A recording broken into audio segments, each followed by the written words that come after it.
Au moment de tirer le bilan, la classe politique unanime s'accorde sur l'exemplarité du déroulement du scrutin.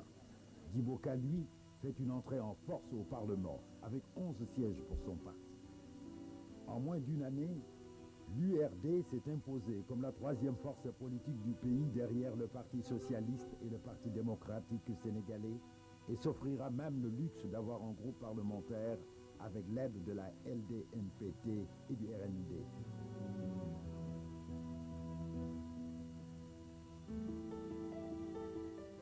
À l'hémicycle, une recomposition du paysage politique devient incontournable. Pour l'opposition, toutes les conditions semblent réunies pour enfin déboulonner le Parti socialiste. Galvanisé par les concessions arrachées au pouvoir dans la mise sur pied d'institutions impartiales aptes à gérer le processus électoral, l'opposition s'attelle à consolider les acquis et à dégager une stratégie commune en vue de l'élection présidentielle de février 2000. Les élections de mai 1998 avaient clairement établi que le Parti socialiste était minoritaire dans notre pays. Le défi pour l'opposition, c'était donc de travailler pour que ce fait minoritaire se traduise de façon concrète dans les actes lors des prochaines élections présidentielles.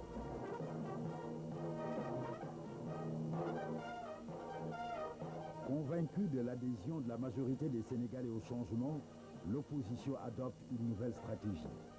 Discréditer Diouf et son système aux yeux des alliés traditionnels du Sénégal, en premier lieu la France.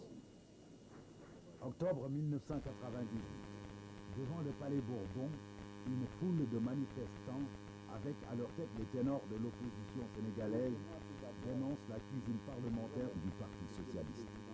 En allant à Paris pour y porter le message de l'opposition, nous portions atteinte à un mythe, le mythe d'un Sénégal, pays modèle de la démocratie, dans lequel tout marche et tout baigne dans le vide. Cela a permis à la classe politique française, aux dirigeants notamment, de mieux connaître le leader politique sénégalais et de relativiser le soutien inconditionnel que jusqu'à présent il portait à son régime. Abdou Diouf en a été profondément choqué parce que c'était le journal où il devait passer à l'Assemblée pour présenter le discours. Et tout le monde se souvient encore de la réaction qu'il a eue quand il est revenu.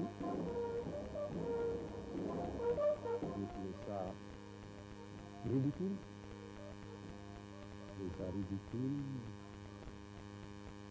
J'ai trouvé ça insignifiant au sens où Talleyrand disait que tout ce qui est excessif est insignifiant. J'ai trouvé ça inutile. Mais j'ai également découvert autre chose. Je n'avais jamais pensé que j'ai suscité autant de haine de la part de ces leaders de l'opposition. À l'échelle nationale, les élections sénatoriales pointent à l'horizon.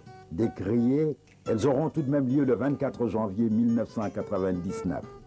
Cependant, une partie de l'opposition refusera d'y prendre part.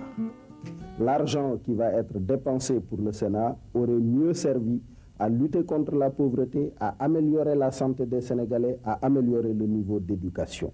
Nous avons beaucoup d'autres priorités que celle-là.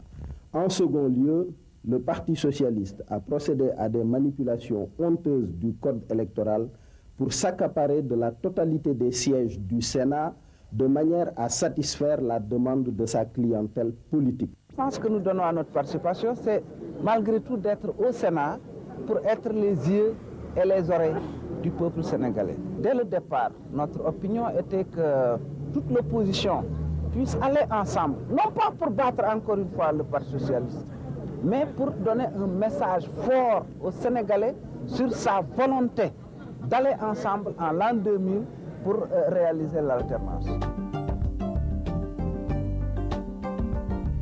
Divisés pour les sénatoriales, les adversaires de Diouf pourront-ils s'accorder sur une candidature unique à la présidentielle? Rien n'est moins sûr.